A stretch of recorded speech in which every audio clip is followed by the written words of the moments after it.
Kalau ini bidang studinya malah. Jadi ada bidang studi ini digabung dengan coding KA ditambah dengan diferensiasi. Nah, 3 model pembelajaran yang harus kita gerakkan di semester berikutnya ini. Karena kita memang sekolah sasaran ini, mau tidak mau Ibu Bapak dan Pak Orang kita tuntut juga ini. Jangan sampai mereka dua aja yang tahu PM kan, kita nggak ngerti PM. Nah ini makanya saya kencang nih. Dan ini memang tugas dari LMS, tugas dari pendamping memang harus dibagikan. Gitu ya. Mampu mengembangkan proses kolaborasi terdidik untuk membangun kemandirian dalam memecahkan kasus atau studi kasus. Di sekolah kita pasti ada studi kasus. Mampu merencanakan, merancang pengalaman belajar peserta didik. Nah ini fokus sebenarnya di PM kalau yang ini. Lalu yang berikutnya mampu mengimplementasikan model. Nah ini tik atau plak dengan amplak. Ini dengan ada hubungannya dengan yang saya sama Ibu Baby itu. Saya sendiri pun keliru membuat soal dalam istilah kod. Yang parahnya lagi ini harus diintegrasikan dengan kerangka TPACK. Pernah kita dengar kata TPACK? Waduh, kira-kira ini. Atau kita semua pernah enggak dengar kata TPACK ini? Kalau orang dulu bilang ini sintak. Bahasa kerennya lagi sekarang TPACK. Bikin pusing. Padahal itu aja primernya. Isinya, mata. Iya. T ini kan teknologi, P itu pedagogi, A itu dan konten. Itu saja sebenarnya. Sama juga dengan sintak. Tapi kembali ke bahasa kerennya hanya berubah. Kalau TIK ini kan ilmu dalam istilah apa nah? Kalau TIK ini ilmu dalam istilah teknologi informasi dan apa namanya pedagogi itu kan ada 3 istilah yang harus dikuasai oleh kita sebagai pendidik, sebagai seorang guru. Pedagogik dan pedagogis. Itu kalimatnya hampir sama, tetapi pemanfaatan dan tujuannya itu berbeda. Kalau pedagogi kan ilmu pendidikan yang semua kita harus miliki itu karena kita sudah SPD SD, SPD gitu kan. Nah, itu ilmu SPD SPDK gitu kan. Itu ilmu pedagogi ilmu yang kita pelajari selama kita menempuh pendidikan kejuruan. Kalau pedagogik kan metode kita mengajar di kelas. Nah ini yang harus kita kuasai. Lalu kalau pedagogis kan sifat atau sikap kita terhadap murid kita. Nah ini yang harus kita jaga betul. Cara kita dengan murid, gaya bahasa kita, intonasi kita, perilaku kita yang harus kita perhatikan itu. Yang pertama, kita memahami karakter peserta didik kita. Effort gitu, bahasa Inggris itu effort. Tidak care lah biasanya kan kita kan begitu kalau kita salah menguasai keterampilan kita komunikasi kita dengan siswa kita. Lalu konten dan kurikulum. Konten dan kurikulum ini satu kesatuan yang tidak bisa dipisahkan. Kita menguasai konten, biar kita menguasai konten, kalau kurikulum kita tidak kuasai juga sia-sia. Menguasai kurikulum tapi konten tidak kita kuasai juga sia-sia. Lalu memahami proses penilaian dan evaluasi, ini juga sangat penting. Khawatirnya kita membuat evaluasi atau penilaian suka-suka kita bisa kebalik. Saya bilang kan bisa kebalik, apalagi dengan aplikasi raport yang sekarang. Salah kita isi nilai, yang pintar di kelas itu tiba-tiba jadi urutan terakhir dalam penilaian hasil akhirnya setelah kita input data. Tuh, jadi hati-hati betul kita dengan proses penilaian. Berikutnya identifikasi karakteristik peserta didik. Banyak teknik terdiri dari kultur, sosial, status sosialnya, minat atau motivasi. Semua siswa itu punya karakter itu unik, beda-beda, tidak ada yang sama. Pasti tidak ada yang sama. Jangankan lain ibu kan antara PM, konten digital dengan coding KA. 3 ini kita jadikan satu kesatuan dalam proses belajar mengajar. Semua lintas materi. Lalu perkembangan emosinya. perkembangan emosi anak ini yang harus kita pahami dulu. Seperti kasus yang beberapa hari kemarin kan, nah itu perkembangan emosinya labil. Kenapa labil? Karena mungkin kita berusaha menanamkan pendidikan karakter kepada siswa di sekolah, tapi di rumah orang tua tidak menyambung itu, jadi sia-sia. Saya dikatakan sia-sia.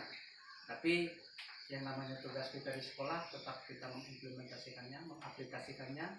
Di luar sana dia seperti apa, itu sudah luar jangkauan kita. Yang penting kita sudah sempat berbusa mulut ini mendidik dia tentang karakter berperilaku baik, sopan dan santun. Terlepas di rumah itu dia pandai menggosip, itu urusan dia dengan orang tuanya yang ngajarin dia kan. Tapi kita tetap berusaha. Karena itu memang tupoksi kita di sekolah. Perkembangan kurikulum itu terdiri dari komponen tujuan dulu. Lalu komponen isi materi, komponen media pembelajaran yang akan kita gabungkan dalam konten digital, coding KA dan PM itu dirangkum menjadi satu modul ajar. Ini harus terlibat semua. Komponen proses belajar mengajar, ada yang kerja kelompok, ada yang ceramah sederhana, ada yang belajar dalam ruangan, ada belajar di luar kelas. Nah, itu prosesnya. Lalu komponen strategi pembelajaran, strateginya banyak macam-macam kita. Ada strategi kelompok, ada strategi individu, ada strategi kelompok, dan ada strategi individu, ada strategi umum. Itu terserah kita lah, disesuaikan dengan komposisi UPT atau modul ajar yang kita ajukan. Komponen evaluasi tergantung kita, dan lihat model pembelajaran yang kita sajikan. Kalau model pembelajaran evaluasinya kelompok, berarti presentasinya berdasarkan evaluasinya berdasarkan presentasi kelompok. Kalau kita membagi lebaran LKPD, kerennya kalau sekarang itu kan kita harus tetap pakai LKPD per orang, ya tetap evaluasinya per orang. Dan skill, aduh ini kita ditutup di abad 21. Sementara kita dulunya saja, saya sendiri tidak punya order thinking skill. Ya, high order thinking skill. Fungsionalitinya as transfer knowledge. Ini penekanannya kemampuan menginformasikan pengetahuan. Kemampuan kita dulu menginformasikan pengetahuan.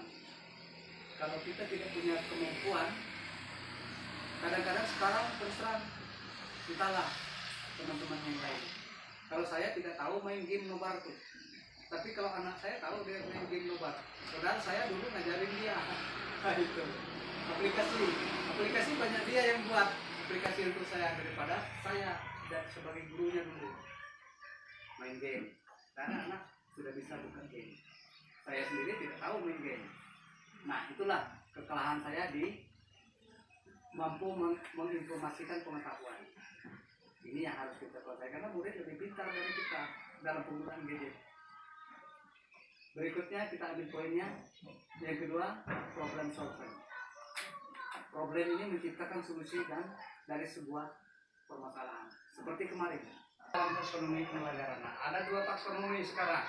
Ada taksonomi Bloom, ada taksonomi Solo. Saya sebenarnya lebih suka di taksonomi Bloom. Ini juga saya sama Ibu Febri bahas di konten digital Bu ya, di PM. Kalau level taksonomi Bloom, ciptanya Pak Anderson ini kan mengingat levelnya C1. Ini sudah pernah kita bahas di tahun-tahun sebelumnya. Menerapkan, menganalisis, mengevaluasi dan menciptakan. Lalu di taksonomi Bloom ada keringanan lagi, tidak harus gitu kan, tidak harus anak itu di CP atau di TP pembelajaran kita di setiap modul ajar itu tidak harus kita menyertakan kalimat ini. Asal dia bisa dapat dasarnya, mengingat ini dasar dari mengingat itu kan tidak harus diingat sampai mati gitu. Paling tidak dilupakan. Nah, ini lagi bahasanya kadang-kadang gitu. Tidak harus dia ingat itu, tapi paling tidak dia tidak pernah melupakan. Lalu memahami dan istilahnya harus berkembang. Dia bukan hanya paham saat itu saja, tetapi perkembangan selanjutnya harus paham dan paham. Sederhana tapi menentang ini sebenarnya taksonomi Solo ini. Lalu di level C dan level 4 menerapkan dan menganalisis, tidak hanya mampu menerapkan, tapi dia cakap ini pandai. pandai mengimplementasikan dalam kehidupan sehari-hari. Ini ranahnya orang sama ibu Pak. Kalau yang bagian ini, saya tidak banyak menjabarkan ini karena kami tidak terlalu mendalami pembelajaran ini, jadi saya ambil ringkasnya. Karena di PM ini sudah intinya, di coding termasuk ada sedikit di konten digital juga ini disertakan. Jadi nanti bagaimana kita menciptakan RPP itu tergabung dari coding KA, konten belajar, konten digital sama pembelajaran mendalam. Nah ini ranahnya Pak Orang sama Ibu Kepala yang lebih canggih menyampaikan ini karena setiap program sudah ini terus dibahas tuh pasti itu kalau kami ya banyak meaningful learning. Proses pembelajaran di berbagai peserta didik dipelajari memiliki makna dan relevansi yang kehidupan nyata. Meaningful learning, peserta didik diajak untuk memiliki berkesadaran. Dia sadar bahwa apa yang dilakukan hari ini punya manfaat untuk dia hari ini dan yang akan datang. Dia harus fokus dan terlibat secara aktif dalam proses pembelajaran yang sedang dijalani pada hari itu.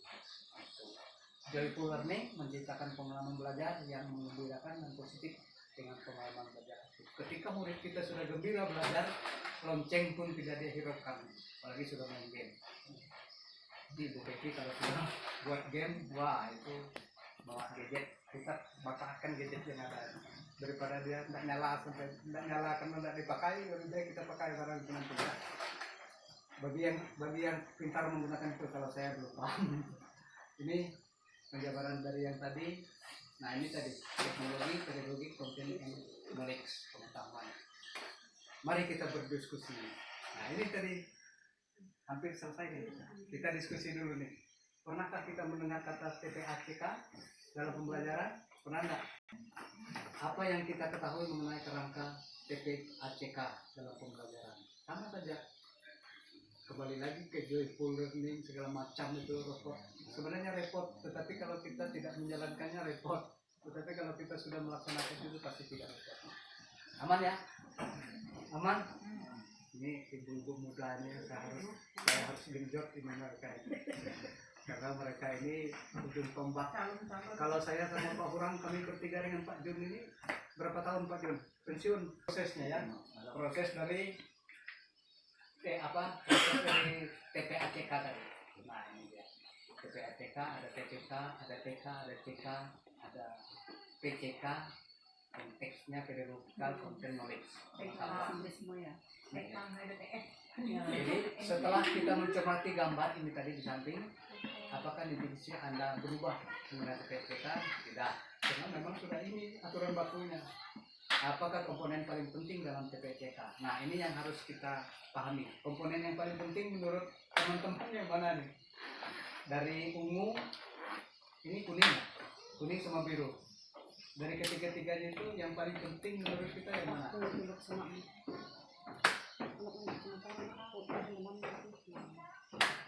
Komponen yang paling penting. Komponen yang paling penting menurut kita yang mana? Saya PK. Yang pink, Yang pink. Yang ini kak? Teknologi. Teknologi apa? Knowledge. Pengetahuan tentang teknologi. Oh iya. Jadi pengetahuan tentang teknologi. Yang kuning. Kalau pedagogi tadi apa? Pedagogi tadi apa ya? Sikap. Kalau pedagogi kan sikap. Kalau teknologi konten. Ini penggunaan media pembelajaran yang menggunakan konten. Lalu pengetahuan yang hanya dengan menulis saja. Ini kan pengetahuan yang hanya dengan kita berceramah saja. Yang biru itu konten. Ya, hanya konten pembelajaran. Kalau yang Kalau ini kuning pedagogikal, pembelajaran. menulis pengetahuan saja. Ya. Gimana? Tiga-tiganya? Tiga-tiganya. Kalau cuma satu aja kayaknya berat sebelah. Berat sebelah. Berat sebelah. Kalau kita lihat secara spesifik nih sebenarnya sudah ada ini. Dari sini ini jantungnya ke jantungnya. Ya, di tengah. Iya, jantungnya. Di tengah dalam Berarti ping itu. betul ada tadi. Pak Ika itu dia ambil teknologi Apa namanya Fuad? Jadi Bapak ngebuat seksi. dari semua TPACK itu. Anu seksi. Gitu ya. Cubit. Kembali lagi. Bagaimana definisi PACK jika dijelaskan oleh gambar di samping? Nah, itu dari definisinya. Video. Sila konten saja, kita menulis saja ini. Lalu ini kita kolaborasikan dengan laptop nih, teknologi yang kita gabungkan dengan konten. Biasa main game, buat kuisis gitu ya. Jadi kalau ini kan teknologi nulis saja. Kita menyampaikan pengetahuan teknologi saja.